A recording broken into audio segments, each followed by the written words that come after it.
me with a case. When the first time I heard about it, I thought that it was like a fantastic bad idea. I mean, just to think about the idea that someone will try to do a sequel to that masterpiece. I was like, woof, that's gutsy, but is it a good idea? You know, once I read the screenplay, I understood. There was a very strong ideas on the page, very strong potential to make a very powerful movie. You're a cop. I had your job once. Things were simpler then. What do you want? I want to ask you some questions. What happened? Something that links both movies is Rick Deckard's character, played by Harrison Ford.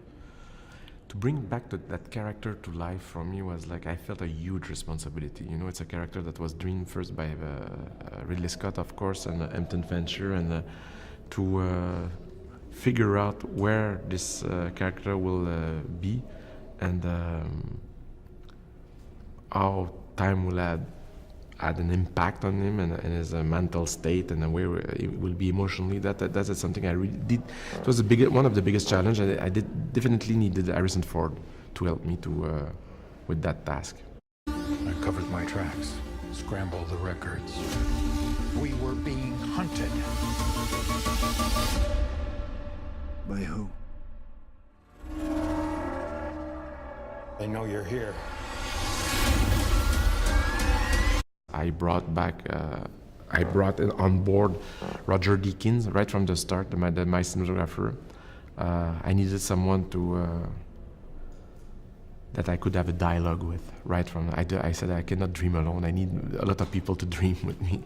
And Roger came on board, and we spent several weeks in Montreal drawing what will be the foundation of the movie, the laws, the logic. Aesthetic logic, and even the laws of the society, everything, all the. So we found our very own logic into it, and then all the aesthetic basis of the movie. We draw the whole movie together. So that's where the movie was born, the Bible of the movie that we referred to until the very end.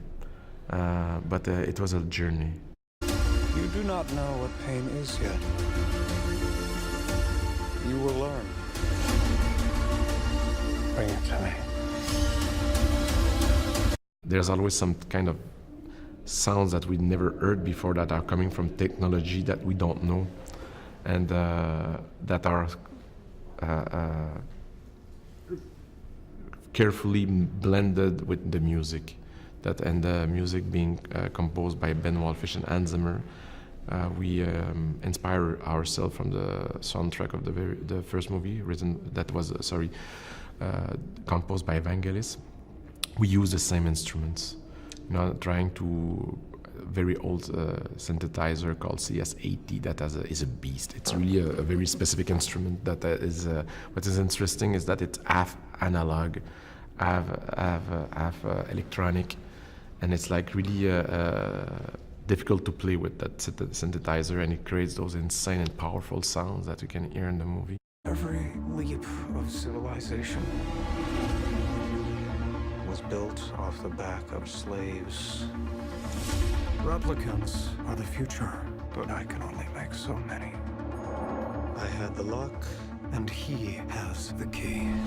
Like the first movie, it's a existential story. I mean, it's a story. It's a reflection on human condition, on how we deal with the fact that we don't know where we are coming from, and we don't know where we are going, and it's like that pressure of time upon our shoulders, and our relationship with memory, our relationship with the past, how we deal with the pressure of our past, and it was like that. Those themes were in part of the DNA of the first movie, and they are part of the DNA of the second one too, as well. We have to go. I'm coming with you. Where is he?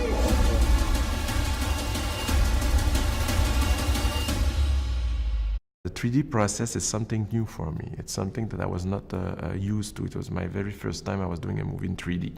And it's a science in itself. And the team behind it, they put a lot of passion and skills to be able to to create a 3D version out of this movie. I think I found him. That's not possible. If this gets out, we've bought ourselves a war. We had to figure out a way to make sure that it would be a standalone, so people could appreciate the story for itself, even if they had not seen the first movie. I think that it's a good idea to see the first movie first because it's a fantastic film, and secondly, you will be more familiar with the universe right from the start. But if you don't, you can still enjoy the movie. Yeah. The future of the species is finally unearthed.